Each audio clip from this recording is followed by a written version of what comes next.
Kasi kung puro at dapat ka sa umpisa pa lang na ikaw ay mag-aayuno mula sa umpisa ng Ramadan at ito ay nilayon mong tatapusin, insyaallah, ibibigay sa iyo ni Allah.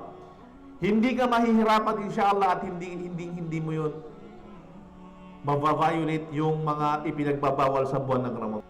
Ang importante dito yung intention mo na ikaw ay magpa-fasting sa buwan ng Ramadan. Ngayon, kung hindi mo maabutan yun, at least nakapag-intention ka.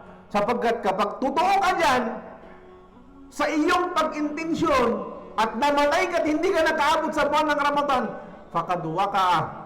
Tunay na ang reward ng pag-aayuno ay naisulat sa iyo ni Allah subhanahu wa ta'ala. Kagaya din ito. Maghihijra papunta kay Allah subhanahu wa ta'ala. Anong ibig sabihin ng paghihijra patungo kay Allah? Ang ibig sabihin ng paghihijra patungo kay Allah, ikaw ay lilikas mula sa isang lugar na masama, sa isang lugar na hindi sumasamba kay Allah, sa isang lugar na hindi ka makakapagsamba ng malaya kay Allah subhanahu wa ta'ala. Lilikas ka papunta doon sa isang lugar, physical yun, sa isang lugar na kung saan, kagaya ng paghijra ng mahal na Propeta Muhammad mula sa Makkah papunta ng Madina. Naghijra siya sa Makkah kasi sa panahon na yaon, wala siyang magawa sa Makkah sapagkat siya ay sinusupil doon, siya ay wanted doon, siya ay pinipigilan doon, wala siyang nagagawa doon, hindi siya nakakapagdawa ng malaya doon, hindi siya nakakapagsamba kay Allah subhanahu wa ta'ala ng malaya doon. Kaya ang ginawa niya, naghijra ang mahal na Propeta Muhammad sa Madina para makapagsamba siya kay Allah, makagawa ng mga pagsambang malaya doon sa Madina, mga kapatid sa Islam. Yun ang ibig sabihin nun. Ang maghijra, kapag yun ay naisa puso mo, insyaallah, kahit hindi mo maabutan yung buwan ng Ramadan, ay nakasulat na sa'yo, ay naganap na sa'yo, mangyayari na sa'yo kung ano ang ininais mo na ikaw ay makaabot sa buwan ng Ramadan, insyaallah subhanahu wa ta'ala. Buwan ng biyaya, buwan ng awa, buwan ng Quran, buwan ng pagbibigayan, lahat ng kabutihan na po pwedeng magawa ng isang mananampalataya ay dito sa buwan ng Ramadan. Bilang isang Muslim, kapag dumarating ang Sha'ban, natutuwa tayo, nagagalak tayo, ang puso natin ay hindi magkamayaw sa tuwa sapagkat alam natin na pagkatapos ng Sha'ban, ang kasunod nito ay ang buwan ng Ramadan, na kung saan buwan na pinaka hihintay ng bawat isang mananampalataya.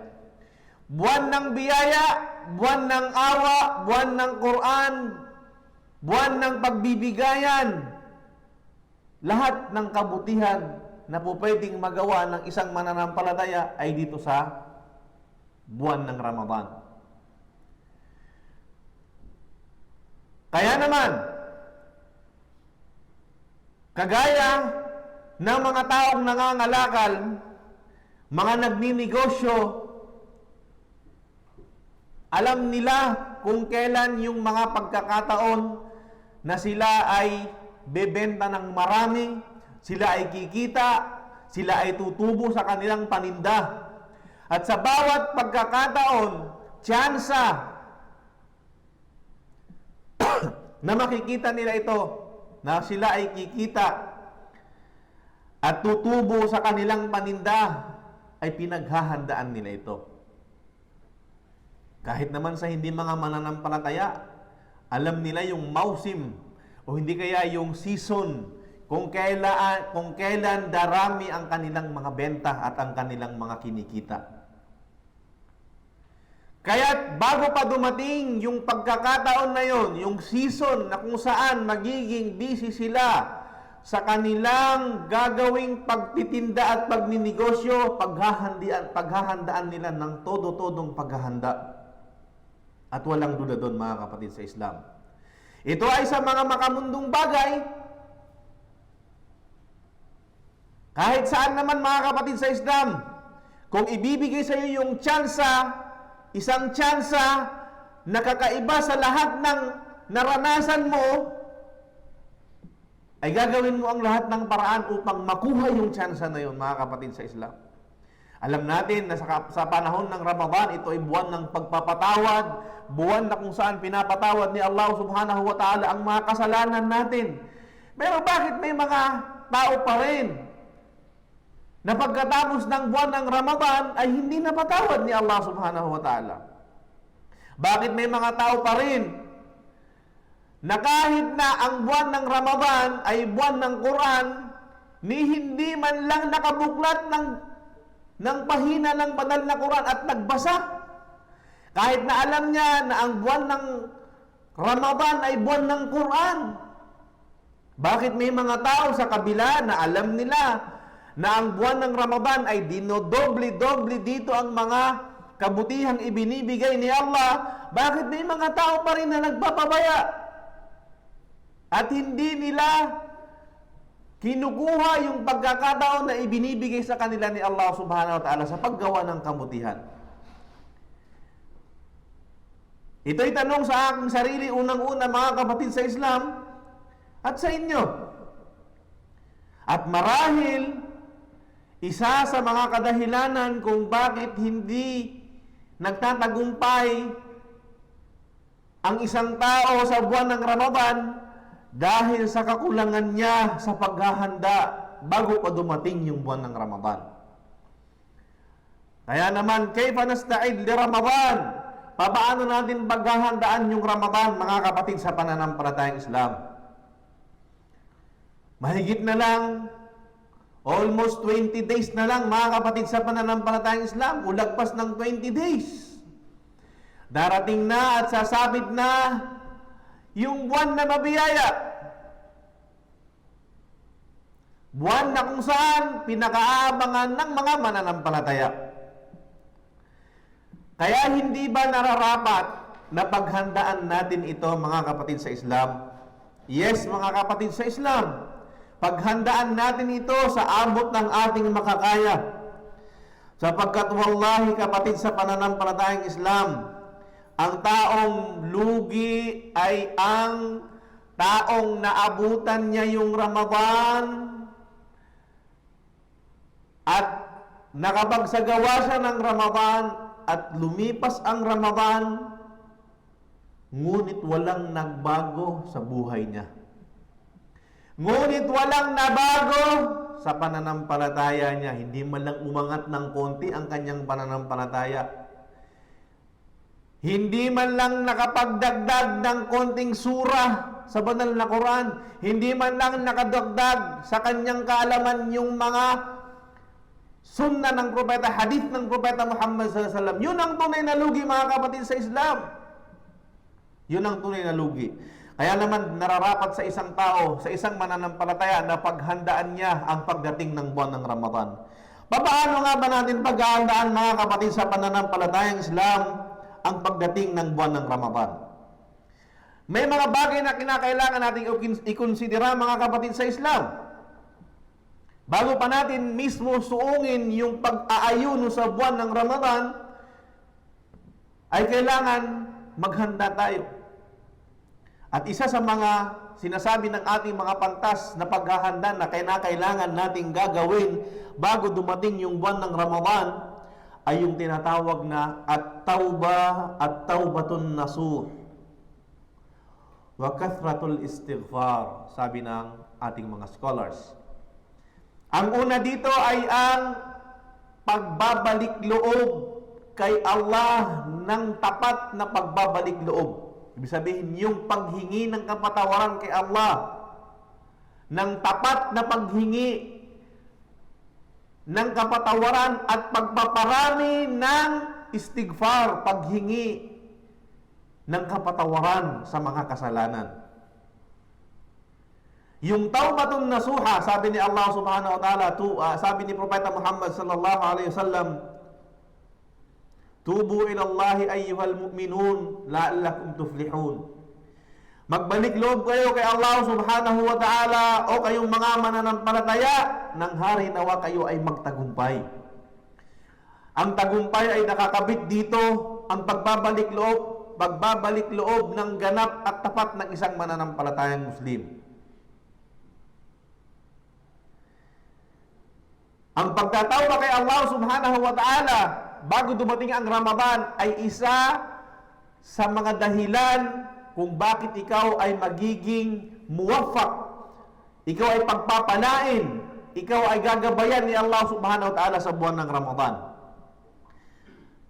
Dumating ang isang lalaki kay Hasan al-Basri, isa sa mga pantas natin, rahimahullah. At sinabi niya, وَقَالَ لَهُ يَا أَبَا سَعِيد, o Abu Sa'id, tunay na ako ay inihanda ko na yung aking sarili sa gabi. At nagwuwudu na ako. At ako ay handa nang magsagawa ng qiyamul layl. Yung qiyamul layl sa gabi. Alam niyo yung qiyamul layl sa gabi, yung ikaw ay magdadasal sa kalagitnaan ng gabi. Mga kapatid sa Islam. Ngunit sabi niya, pagdating na yung malapit na yung gabi, hindi ko nagagawa. Ano kaya ang kadahilanan? Sabi nung lalaking yaon kay Al-Hasan al-Basri rahimahullah. Sabi ni Hasan al-Basri rahimahullah, qayyadatka dhunubak. Tunay na ikaw ay itinali ng iyong kasalanan. Gagawa ka na sana ng kabutihan, ngunit hindi pa handa yung puso mo. Hindi ka pa nagtawba kay Allah subhanahu wa ta'ala, hindi ka pa humingi ng kapatawaran kay Allah subhanahu wa ta'ala. Kaya pagdating ng Satanas sa'yo, madali ka pang makuha. Kaunting waswas lang sa'yo, matulog ka na, may gagawin ka pa. Imbis na makakagising ka ng kalagitnaan ng gabi, hindi ka nakakagising. Bakit? Dahil madali kang nadala ni Satanas, mga kapatid sa Islam. Sapagkat merong pang natitira sa iyong puso mula doon sa mga kasalanan na kung saan madali ang isang tao na maakay ni Satanas dito, mga kapatid sa Islam. Kaya kinakailangan ng isang tao, magtatawba muna siya, mga kapatid sa Islam, sa lahat ng kanyang mga kasalanan. Papaano kung ang isang tao magpa-fasting sa buwan ng Ramadan samantalang punong-puno siya ng napakaraming mga kasalanan? Totoo nga naman, mga kapatid sa Islam, paano mo paghahaluin yung dilim sa liwanag? Paano mo paghahaluin yung kabutihan sa kasamaan, mga kapatid sa pananampalatayang Islam? Paano papasok sa puso mo yung kabutihan? Sabi nga nila, paano papasok sa puso mo ang Quran at mananatili sa iyo yung Quran samantalang yung puso mo punong-puno pa ng haram? Hindi ba totoo, mga kapatid sa Islam? Paano gusto mo makakabisado ng Quran pero nahihirapan ka? Hindi ka makakapagkabisado ng Quran. Hindi ka makapagbasa ng Quran. Paano mo mangyayari yun? Paano mo magagawa yun samantalang ikaw ay lulong sa musika? Yung puso mo, punong-puno ng lahat ng uri ng mga makabagong musika sa TikTok, sa Facebook, sa YouTube, lahat ng mga galaw, alam mo, paano mo yun may papasok yung Quran, mga kapatid? Hindi mangyayari yun. Kapatid sa pananampalatayang Islam. Paano mo magagawa yung kabutihan kay Allah sa buwan ng Ramadan? Bago mag-Ramadan, punong-puno ka ng kasalanan. Nandun ka sa pagsisinungaling, nandun ka sa riba, nandun ka sa chismis, nandun ka sa riba, sa namima, di ba? Nandun ka sa lahat ng mga muharramat, lahat ng mga kasalanan, mga kapatid sa Islam. Kaya paano mo i-expect kay Allah pagdating sa buwan ng Ramadan, ikaw ay magiging muwaffaq, o di kaya ikaw ay pagpapalain ni Allah, magiging maayos ang iyong kalagayan sa buwan ng Ramadan, hindi ka naghanda sa pagdating ng buwan ng Ramadan, mga kapatid sa Islam. Tanggalin mo muna yung mga bagay na maaaring makapagpigil sa iyo sa pagiging mabuti mo at paggawa mo ng kabutihan sa buwan ng Ramadan para makagawa ka ng kabutihan sa buwan ng Ramadan.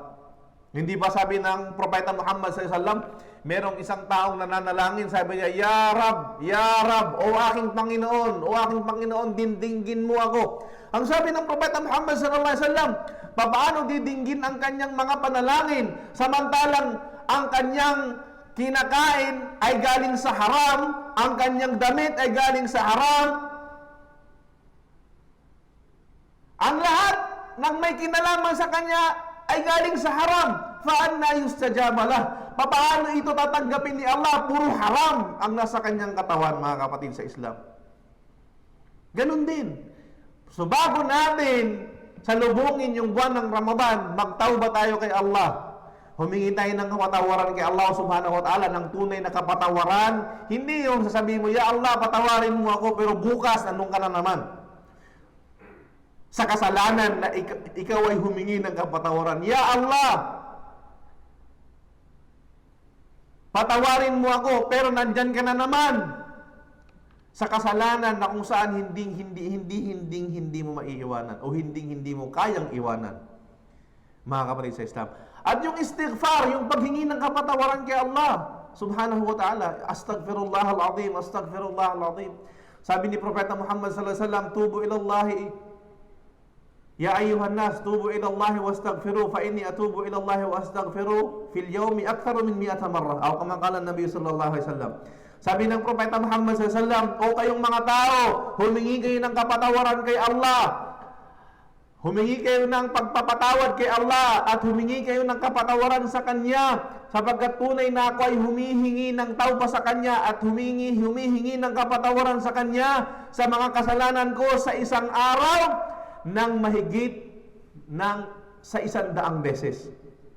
Ang Propeta Muhammad sallallahu alaihi wasallam na pinatawad ang kanyang mga naunang kasalanan at ang mga magagawa pa lang niyang kasalanan, umihingi ng kapatawaran kay Allah, nagsasabi ng astaghfirullah, astaghfirullah, sa loob ng isang araw ng mahigit 100 beses. Propeta, mga kapatid sa Islam, paano tayo bilang isang tao na ordinaryong Muslim? Dapat higitan natin ng Propeta Muhammad dahil hindi tayo propeta. Kung 100 beses mahigit ang ginagawa ng Propeta Muhammad, dapat sa atin 200 beses, dapat sa atin 1,000 beses. Sino sa atin ang hindi nakakagawa ng kasalanan, mga kapatid sa pananampalatayang Islam? Kaya ang pagtatawba kay Allah, ng tamang pagtatawba, sincero na pagtatawba, may mga kondisyon ng tawba eh. Halimbawa, gusto mong magtawba sa paninigarilyo, ang pinakauna mong dapat na gawin kapag ikaw ay magtatawba sa kasalanan ng paninigarilyo, di kaya pag-inom ng alak, paninigarilyo, pag-inom ng alak. Ang pinakauna mong dapat gawin para makapagtawba ka sa pag-inom ng alak ay kinakailangan na pagsisihan mo ang iyong ginawang kasalanan na yon. Pagsisihan mo. May mga tao kasing alam nila yung kasalanan na nagagawa nila pero hindi nagsisisi. Yung nadam, yung pagsisisi.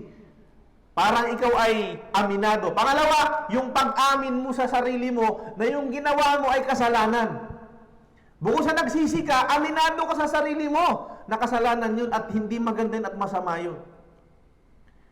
Ang pangatlo, kailangan layuan mo yung kasalanan na yun. Nagtawba ka sa pag-inom, ngunit pag-uwi sa bahay, nandun ka naman sa harapan ng iyong mga tunggero at mga tunggerang mga kapitbahay. Paano ka makakapagtawba? Paano pag tinagayan ka? Paano kapag ikaw ay binigyan ng bote ng alak? Maiinganyo ka na naman. Sasabihin mo naman, bukas naman ako magtatawba. Mga kapatid Islam, nakuha nyo ba yun? Sa pagchichismis, nagtawba ka na sa pagbabakbiting, ngunit ang lagi mo namang kausap at lagi mo namang kasama yung mga chismosa mong mga kumadre, mga kumari, yung mga marites, mga kapatid sa Islam. Nakuha niyo yun? Paano tatanggapin ni Allah? Ikabilang sa tauba, maging makatotohanan ka, kailangan lalayuan mo yung kasalanan na yun na iyong gustong pagtaubahan kay Allah subhanahu wa ta'ala. At kung ito ay may kinalaman, pang-apat, kung ito ay may kinalaman sa mga karapatan ng tao, dapat ibalik mo. Kung ang iyong pagtataubahan na kasalanan ay pagnanakaw, kailangan yung ninakaw mo, yung karapatan o pagmamay-ari, kayamanan ng iyong kapatid na Muslim na ninakaw mo, kailangan ibalik mo yun. Sapagkat iba yung karapatan ni Allah sa karapatan ng tao, ibalik mo yun. Yun ang pang-apat na kondisyon, mga kapatid sa Islam. Kaya iintayin natin, mga kapatid sa Islam, na Kumbaga, ang sarili natin mismo, ilalayo natin doon sa kasalanan na gusto nating hingan ng kapatawaran kay Allah subhanahu wa ta'ala. Yun ang una, mga kapatid sa Islam, sa paghahanda natin sa buwan ng Ramadan. Kailangan, Kailangan ikaw ay magtauba, tayo ay magtauba kay Allah, humingi ng kapatawaran at mag-istighfar. Humingi ng kapatawaran sa ating mga kasalanan, magsisi sa ating mga ginawang kasalanan, mga kapatid sa Islam. Ito ay para sa aking sarili unang-una at para sa inyo, mga mahal na kapatid sa Islam. Ang sumunod dito, mga kapatid sa Islam, ang ikalawa ay yung an-niyatus sadiqah. Ibig sabihin, yung purong-purong intensyon, yung ikhlas, yung sadiq, yung makatotohanan ka sa iyong layunin na ikaw ay mag-aayuno insyaallah sa buwan ng Ramadan. Mag-aayuno ka sa buwan ng Ramadan. May mga tao kasi na insyaallah maabutan ako ng buwan ng Ramadan, magra-Ramadan ako. Pero hindi naman siya seryoso, hindi makatotohanan. Hindi tapat yung kanyang intensyon kay Allah subhanahu wa ta'ala. Kaya pagdating ng buwan ng Ramadan, konting waswas lang ng Satanas. Napagod ka eh. Baka maano ka, magutom ka, kumain ka. Kasi hindi puro yung kanyang intensyon sa umpisa pa lang. Hindi makatotohanan. Ikaw, may konting lagnat ka. Uminom ka, kasi baka lumala yung sakit mo. Yun ang Satanas, mga kapatid sa Islam. Kasi kung puro at dapat ka sa umpisa pa lang na ikaw ay mag-aayuno mula sa umpisa ng Ramadan at ito ay nilayon mong tatapusin, insyaallah, ibibigay sa iyo ni Allah. Hindi ka mahihirapan, insyaallah, at hindi mo yun ma-violate yung mga ipinagbabawal sa buwan ng Ramadan. Maging makatotohanan, mga kapatid sa Islam. Sabi nga sa isang hadith ng Propeta Muhammad sallallahu alaihi wasallam, sinabi ni Allah subhanahu wa ta'ala, وَمَنْ يَخْرُجْ مِنْ بَيْتِهِ مُهَاجِرًا إِلَى اللَّهِ وَرَسُولِهِ ثُمَّ يُدْرِكْهُ الْمَوْتِ فَقَدْ وَقَعَ أَجْرُهُ عَلَى اللَّهِ. Sabi ni Allah subhanahu wa ta'ala, sino man ang lumabas mula sa kanyang bahay, tandaan nyo to, pakinggan nyo to, sabi ni Allah, sino man ang lumabas mula sa kanyang bahay na siya ay muhajiran, ay lumilikas patungo kay Allah at kay Propeta Muhammad sallallahu alaihi wasallam, at pagkatapos ay nadatnan siya ng kamatayan, ay tunay na nakasulat na at naganap na ang kanyang gantimpala kay Allah subhanahu wa ta'ala. Anong gantimpala yun? Gantimpala na siya ay maghihijra, ay lilikas papunta kay Allah subhanahu wa ta'ala. Isipin niyo yun? Ang importante dito yung intention mo na ikaw ay magpa-fasting sa buwan ng Ramadan. Ngayon, kung hindi mo maabutan yun, at least nakapag-intention ka. Sapagkat kapag totoo ka dyan, sa iyong pag-intensyon, at namatay ka at hindi ka nakaabot sa buwan ng Ramadan, fakadwa ka. Tunay na ang reward ng pag-aayuno ay naisulat sa iyo ni Allah subhanahu wa ta'ala. Kagaya din ito. Maghihijra papunta kay Allah subhanahu wa ta'ala. Anong ibig sabihin ng paghihijra patungo kay Allah? Ang ibig sabihin ng paghihijra patungo kay Allah, ikaw ay lilikas mula sa isang lugar na masama, sa isang lugar na hindi sumasamba kay Allah, sa isang lugar na hindi ka makakapagsamba ng malaya kay Allah subhanahu wa ta'ala. Lilikas ka papunta doon sa isang lugar, physical yun, sa isang lugar na kung saan, kagaya ng paghijra ng mahal na Propeta Muhammad mula sa Makkah papunta ng Madina. Naghijra siya sa Makkah kasi sa panahon na yaon, wala siyang magawa sa Makkah sapagkat siya ay sinusupil doon, siya ay wanted doon, siya ay pinipigilan doon, wala siyang nagagawa doon, hindi siya nakakapagdawa ng malaya doon, hindi siya nakakapagsamba kay Allah subhanahu wa ta'ala ng malaya doon. Kaya ang ginawa niya, naghijra ang mahal na Propeta Muhammad sa Madina para makapagsamba siya kay Allah, makagawa ng mga pagsambang malaya doon sa Madina, mga kapatid sa Islam. Yun ang ibig sabihin nun. Ang maghijra, kapag yun ay naisa puso mo, insyaallah, kahit hindi mo maabutan yung buwan ng Ramadan, ay nakasulat na sa'yo, ay naganap na sa'yo, mangyayari na sa'yo kung ano ang ininais mo na ikaw ay makaabot sa buwan ng Ramadan, insyaallah subhanahu wa ta'ala. Kaya naman, isa sa mga advice para sa mga bagong Muslim, sa mga balik Islam. Kapag kayo ay nahihirapan sa inyong lugar na mag-fasting sa buwan ng Ramadan o sa bahay ninyo, sa inyong lugar mismo, na makapagsagawa ng pagfa-fasting sa buwan ng Ramadan, advisable sa iyo na maghijra. Pumunta ka, maghanap ka ng paraan na kung saan ikaw ay makakapag-fasting at malaya makakapag-fasting sa lugar na yon. Sa isang sitwasyon na kung saan punong-puno tayo dito ng mga pagsuway kay Allah subhanahu wa ta'ala.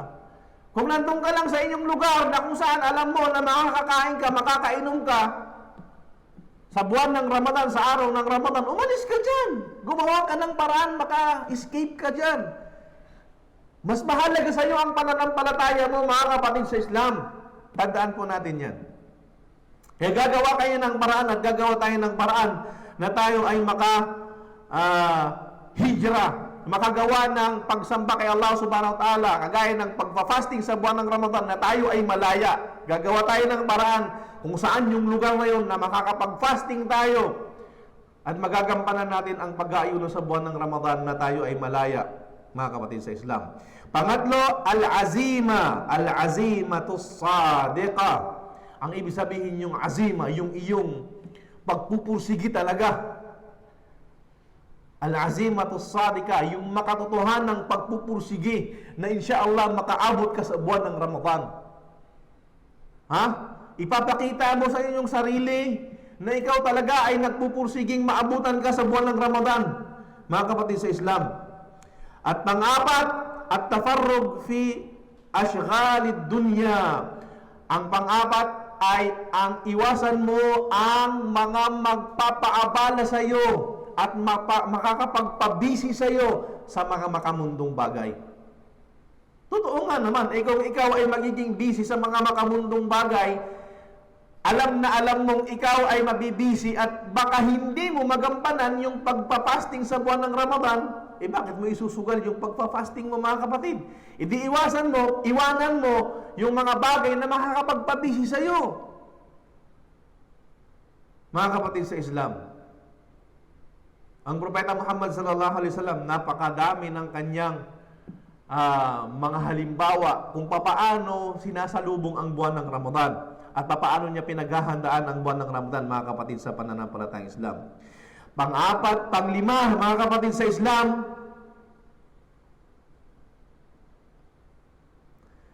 ang pang-lima, ta'allam ahkam as-siyam. Pinakamahalaga sa lahat din, mga kapatid sa Islam, ay pag-aralan mo ang mga alituntunin kung papaano mag-ayuno. Papaano ka naman magiging matagumpay sa buwan ng Ramadan, hindi mo nga alam kung ano yung mga dapat iwasan. Kailan magsisimula mag-fasting, kailan pwedeng kumain, ano yung mga bawal, ano yung mga dapat iwasan. Kung hindi mo alam yung mga alituntunin sa pag-aayuno sa buwan ng Ramadan, paano mo nga naman magagampanan ito, mga kapatid sa Islam? Kaya pag-aralan po ninyo at pag-aralan natin ang ating pananampalataya, especially ngayong parating na buwan ng Ramadan, pag-aralan po natin yung pag-aayuno sa buwan ng Ramadan at ang mga alituntunin nito. Aqulu qawli hadha astaghfirullah li wa lakum wa li sa'iril muslimin min kulli dhanbin fastaghfiruhu innahu huwal ghafurur rahim.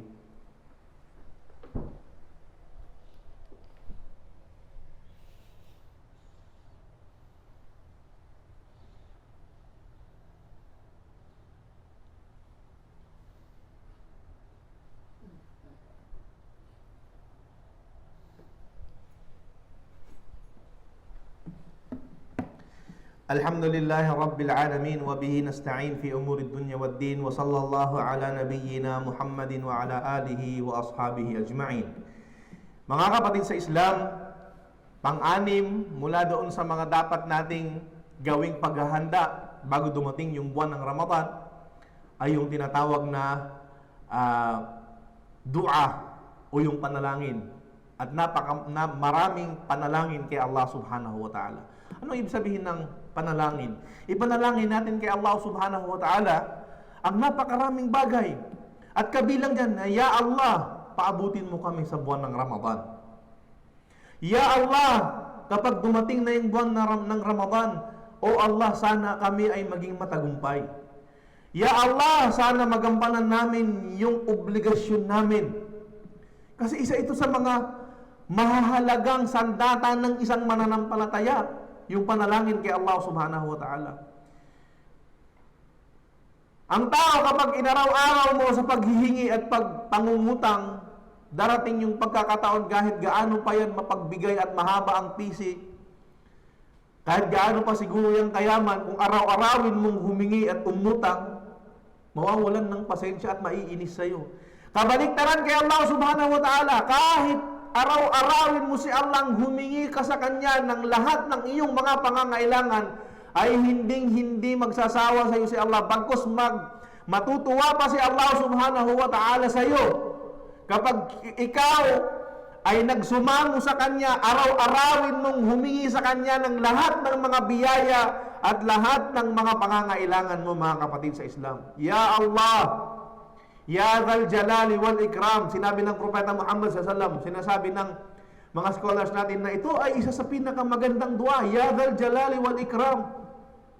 Ang ibig sabihin ng Ya Dhal Jalali wal Ikram, o ikaw, Ya Jalal, ikaw na nagmamayari ng kadakilaan.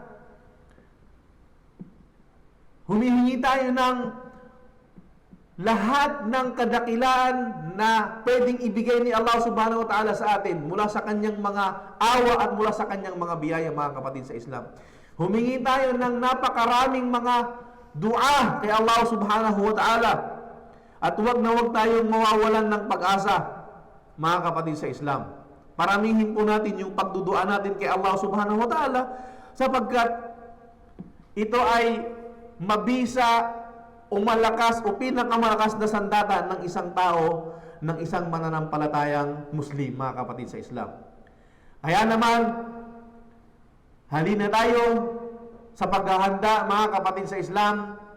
Alamin po natin na itong parating na buwan ng Ramadan ay hindi natin alam kung ito ay maaabutan pa talaga natin o matatapos natin kung maabutan man natin, o hindi kaya kapag naabutan natin ay maaabutan pa natin ito sa susunod na taon, mga kapatid sa Islam. Kaya paghandaan natin ng lahat ng uri ng paghahanda ang buwan ng Ramadan na ito, at naway maging matagumpay tayo sa buwan na ito. Gaya nga ng sinabi ng Propeta Muhammad sallallahu alaihi wasallam, kapag dumating na yung buwan ng Ramadan, idha jaa Ramadan, qad jaakum Ramadan, tunay na dumating sa inyo ang Ramadan. Sabi ng Propeta Muhammad, syahrun mubarak, ito ay mabiyayang buwan, buwan na mabiyaya. Binubuksan dito ni Allah ang pintuan ng mga paraiso. Binubuksan dito ni Allah subhanahu wa ta'ala ang pintuan ng Jannah, isinasarado ang pintuan ng impyerno at ikinakadena ang Satanas. Sa buwan ng Ramadan, buwan ng Quran, nagabay ng sangkatauhan. Ang buwan ng Ramadan ay buwan ng awa ni Allah subhanahu wa ta'ala. Ang buwan ng Quran ay buwan ng pagtatahajjud, pagtatarawih, yung dasal na mahaba sa gabi kay Allah subhanahu wa ta'ala. Ang buwan ng Ramadan ay buwan na kung saan sinabi dito ni Propeta Muhammad, ito ay merong gabi na ang gabing ito ay mas mainam pa sa 1,000 buwan kapag nakagawa ka ng isang pagsamba dito. Ang buwan ng Ramadan, mga kapatid sa pananampalatayang Islam, ay buwan na kung saan marami si Allah subhanahu wa ta'ala ang pinapatawad mula sa kanyang mga alipin sa impyerno at ipinapalaya niya ito at pinapapasok niya sa paraiso, mga kapatid sa Islam.